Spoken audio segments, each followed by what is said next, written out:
ito yung patok na patok, tinatangkilik ng mga estudyante at di estudyante sa tapat ng Pembo Elementary School. Dahil dito nga guys, sa siomai rice ni Kuya Tata, halagang 25 pesos nyo, meron na kayong siomai rice na ang rice niya ay malabiryani. At pwede pa kayong mamili sa malabiryani rice niya kung regular or spicy alabiryani rice. So yun guys, dito tayo sa Elementary Pembo at dito may nakita tayo.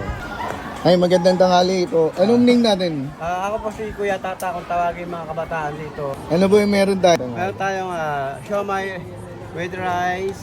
Tapos, Halagang 25 pesos, makakain ng mga kabataan. ayan. Anong rice yan tayo? Ito meron tayong rice na ala biryani lang. Pero hindi yan basmati rice. Hindi. Alabiryani style lang. Ayan.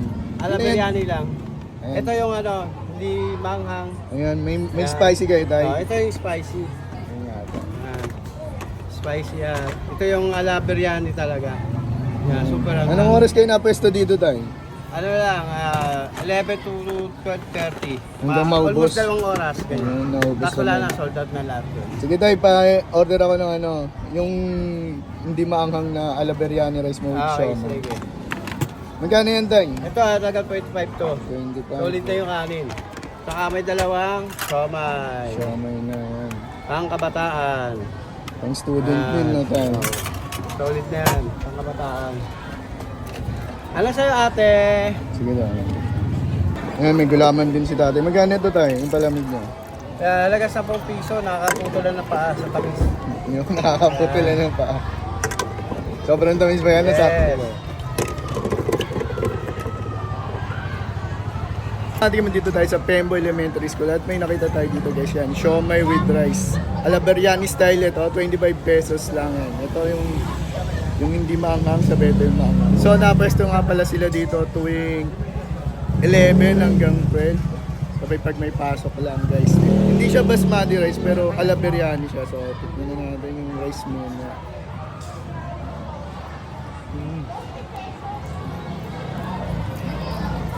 Lasa siyang biryani rice din talaga guys yan. Halagang 25 pesos. Pang student meal. Na yung siomai, dim sum.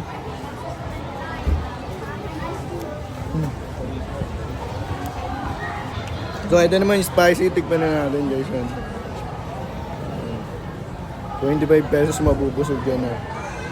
Ito nga pala yung siomai ni Kuya Tata guys. Kilalang kilala siya dito sa may Pembo. Sa buhay natin.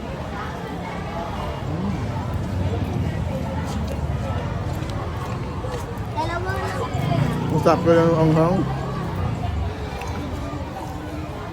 Nabay gusto naman yung pagka-biryani rice niya. Hindi naman siya basmati rice pero lasang biryani naman guys. Subukan pa natin ulit last bite. Subukan natin last bite. Oh. Ang guys, kung naghanap kayong ganitong klaseng food trip, dahil na kayo dito sa siomai ni Kuya Tata guys. Tapat lang doon ng Pembo Elementary School. So yun lang, paalam, salamat.